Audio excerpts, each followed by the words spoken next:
Assalamualaikum warahmatullahi wabarakatuh. Perkenalkan, nama saya Jazahabi. Di sini kami akan berdiskusi tentang beberapa hal tentang pendidikan. Di sini saya bersama teman saya. Perkenalkan, nama saya Rahmatul Islam dengan NIM 24053109 dan kebetulan saya berasal dari Prodi Pendidikan Ekonomi, Fakultas Ekonomi dan Bisnis Universitas Negeri Padang. Berarti memang sangat tepat sekali ya. Rahmat dari jurusan Pendidikan Ekonomi dan sekarang kita ingin berbicara tentang dunia pendidikan. Iya, Ada beberapa hal yang perlu ditanyakan tentang dunia pendidikan tentunya. iya betul sekali. Dan tepat sekali di sini saya bersama Rahmat ya. Iya. Kan berdiskusi tentang dunia pendidikan. Saya masuk saja ke soal yang pertama, yaitu mengenai tentang bagaimana pemahaman mengenai hakikat manusia dapat mengaruhi pendekatan dan metode pendidikan dalam upaya mengembangkan potensi individu secara menyeluruh. Oke, baiklah. Pemahaman mengenai hakikat manusia memang sangat mempengaruhi pendekatan dan metode yang akan digunakan dalam upaya meningkatkan potensi manusia secara menyeluruh. Kenapa? Karena pemahaman mengenai tentang hakikat manusia sangat penting dalam pendidikan. Kenapa dikatakan penting? Karena menjadi dasar untuk memilih pendekatan dan metode yang akan digunakan dalam mengembangkan potensi individu itu sendiri. Dan hakikat manusia itu bisa mencakup sifat-sifat yang mendasar seperti kemampuan dalam belajar, berkembang, dan beradaptasi, serta kebutuhan fisik, psikologis, dan sosial. Misalnya gini, kan dalam satu kelas itu kan ada 20 murid. Ya. Dan dalam 20 murid itu pasti memiliki kemampuan belajar yang berbeda-beda gitu kan. Ya, seperti itu. Pasti ada beberapa murid yang hanya dijelaskan secara umum, mereka bisa memahami dan paham tentang materi yang diajarkan oleh pendidik. Namun, juga ada beberapa murid yang harus diajarkan secara otodidak, baru mereka bisa paham dan mengerti apa yang diajarkan oleh pendidik itu sendiri. Dan selain itu, pasti mereka memiliki psikologis dan cara beradaptasi yang berbeda-beda. Sehingga, pendidik harus dapat memahami karakter dan sifat-sifat yang dimiliki oleh peserta didiknya. Dan setelah memahami karakter dan sifat-sifat peserta didik ini, barulah pendidik dapat menentukan pendekatan dan metode yang akan digunakan dalam menyampaikan materi kepada peserta didiknya. Dengan ini dapat dikatakan bahwasanya hakikat manusia dapat mempengaruhi dalam menentukan pendekatan dan metode yang akan digunakan dalam mengembangkan potensi individu. Dan pendekatan yang terintegrasi itu seperti yang diajarkan oleh pakar luar negeri, yaitu menekankan pengembangan potensi manusia secara utuh, tidak hanya pada aspek intelektual, namun juga aspek emosional dan sosial. Berarti seperti itu ya Rahmat. Berarti emang setiap manusia itu memiliki hakikat untuk berpendidikan. Iya. Oke, baik, kita langsung saja masuk ke pertanyaan kedua. Bagaimana prinsip-prinsip pendidikan seperti Tut Uri Handayani dan kemandirian dalam belajar diterapkan dalam praktik pendidikan? Oke, baiklah. Jadi, penerapan prinsip-prinsip Tut Uri Handayani dan kemandirian dalam belajar dalam dunia pendidikan. Sebelum kita membahas tentang praktiknya, kita harus tahu dulu apa itu Tut Uri Handayani. Tut Uri Handayani itu merupakan prinsip yang dikeluarkan oleh Ki Hajar Dewantara, yang berarti di belakang sebagai dorongan. Kalau kita ingin mempraktekkannya dalam dunia pendidikan, pasti ada hubungannya antara guru dan murid atau pendidik dan peserta didik. Jadi, untuk menerapkannya dalam dunia pendidikan, guru itu harus menjadi dorongan kepada siswanya dalam belajar. Jadi, seorang guru itu harus mendorong siswanya atau memfasilitasi siswanya untuk mengembangkan potensi mereka sendiri, untuk berpikir kritis gitu. Ya, tapi sayangnya kan di Indonesia tidak semuanya mendapatkan fasilitas ya. Iya, betul sekali. Nah, tapi saya ingin mendengar pendapat Rahmat ya. Karena ada beberapa guru itu yang sangat disulitkan dengan administratornya. Begini ya, beberapa guru itu untuk mencapai SK-nya dia butuh apa yang harus dilakukan seperti pendaftaran, registrasi dan yang lainnya sehingga melupakan tugasnya sebagai pendidik. Bagaimana menurut Rahmat akan hal itu? Yang pastinya gitu. Yang pastinya pemerintah memang harus meringankan gitu kan. Iya. Cara-caranya yang Iya, agak menjadi lebih simpel kan? yang menjadi lebih simpel gitu kan. Iya. Berarti emang sesuai dengan apa semboyan dari Uri Handayani. itu Duri Handayani itu sebagai yang di belakang sebagai dorongan itu diutarakan oleh Ki Hajar Dewantara sebagai bapak pendidikan Iya, kita. Bapak Pendidikan Indonesia. Tadi di soal juga ditanyakan tentang kemandirian dalam belajar. Itu Iya. bagaimana menurut Rahmat? Kemandirian dalam belajar itu kan pastinya bertujuan untuk menuntut siswa atau peserta didik untuk belajar secara mandiri gitu kan. Iya. Jadi, untuk menerapkannya dalam dunia pendidikan, misalnya dengan guru itu memberikan tugas kepada siswanya yang menuntut siswanya itu untuk belajar mandiri di rumah. Mungkin dengan memberikan tugas seperti tugas presentasi gitu kan. Yang mana sebelum presentasi itu kan yang pastinya gitu kan, peserta didik ini pasti akan menyiapkan dari rumah gitu. Dan selain itu mungkin bisa dilakukan dengan pemberian tugas yang berbasis proyek gitu. Yang mana peserta didik itu pasti akan dihadapi dengan masalah yang nyata gitu. Sehingga mereka akan dapat menganalisis gitu kan cara menyelesaikan masalah itu mungkin secara sendiri gitu ataupun mungkin berkelompok. Namun tidak terlepas itu, guru juga harus menjadi fasilitator gitu. Jadi guru harus harus membimbing peserta didiknya jika diperlukan. Baik, terima kasih. Baik, terima kasih atas pendapat Rahmat. Iya. Kita masuk saja ke implementasi masing-masing pilar pendidikan. Kita masuk ke pilar pendidikan yang pertama yaitu learning to know atau belajar untuk mengetahui. Bagaimana menurut Rahmat? Coba dijelaskan. Oke. Yang pertama itu kan learning to know, yaitu belajar untuk mengetahui. Pada learning to know itu berfokus pada pengembangan pengetahuan dan keterampilan kritis seorang peserta didik. Dan kalau dalam dunia pendidikan itu dapat diterapkannya dengan guru dapat mengadakan pembelajaran yang berbasis riset dan penemuan. Yang dengan ini dapat mengasah kemampuan siswa untuk bertanya dan melakukan penelitian. Berarti learning to know itu kita harus meningkatkan rasa ingin tahu Iya, kita. rasa ingin tahu kita gitu. Oke, untuk selanjutnya pilar yang selanjutnya itu learning to do, belajar untuk melakukan. Yang selanjutnya kan learning to do itu belajar untuk melakukan.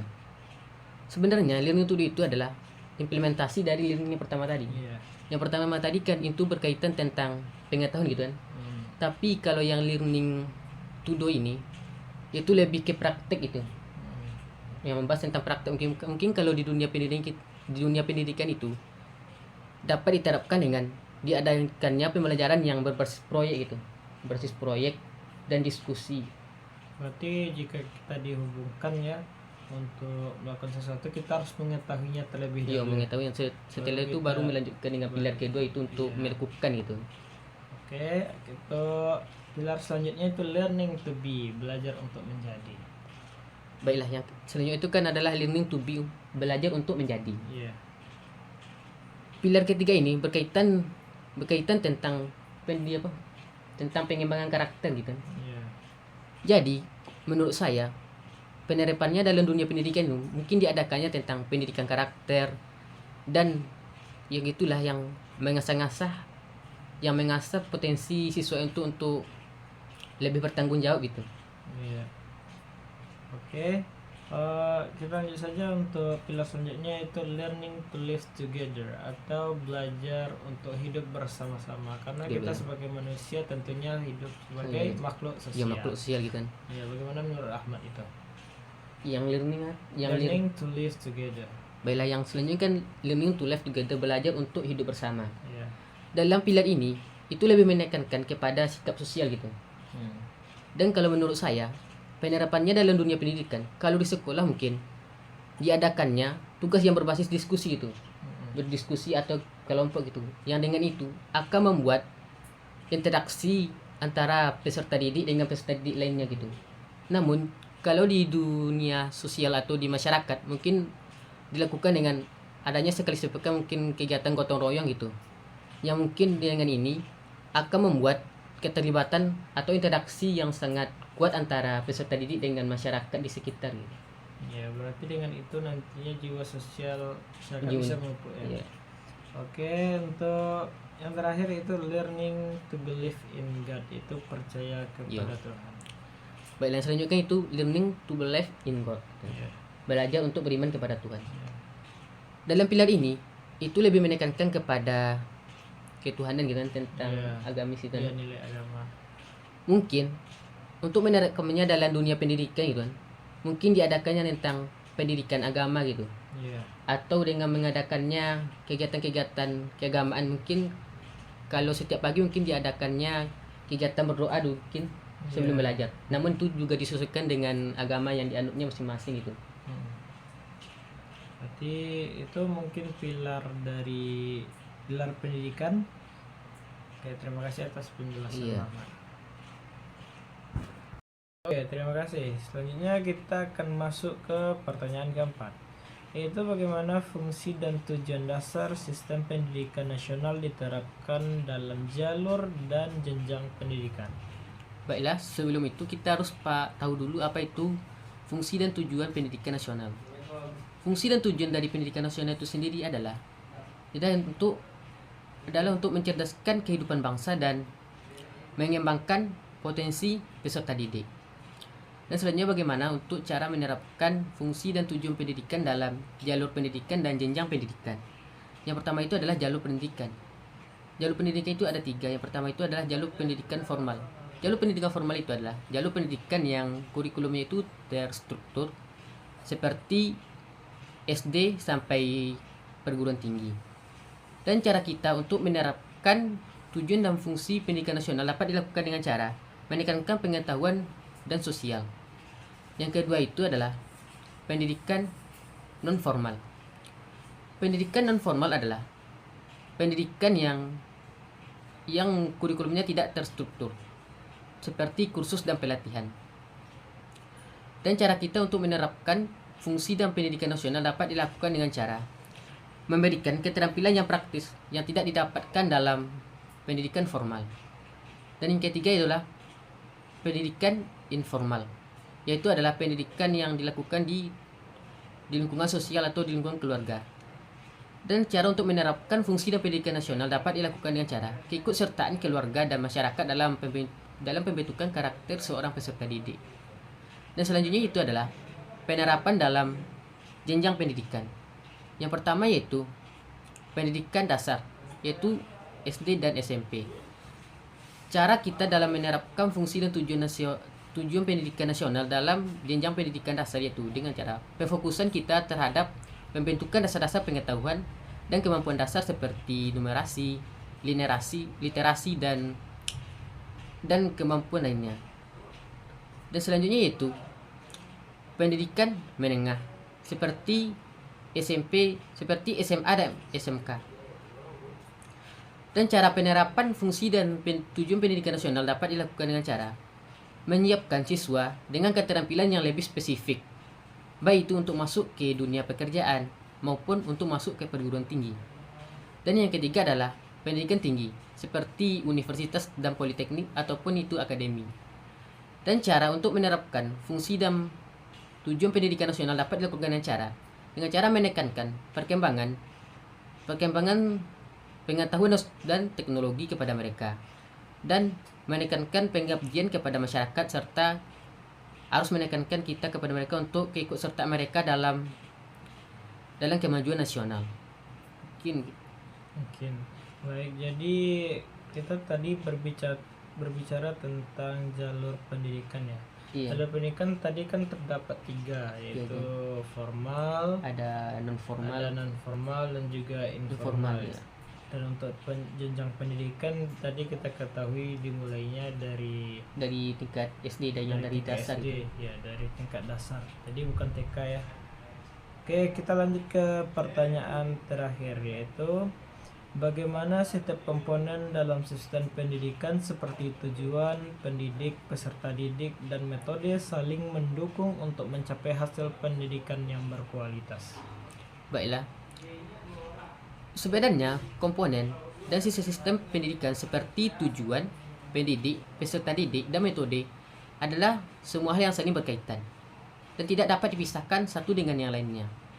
Kenapa? Jika ada yang kurang atau tidak ada, maka pendidikan di suatu negara tidak akan berjalan dengan baik.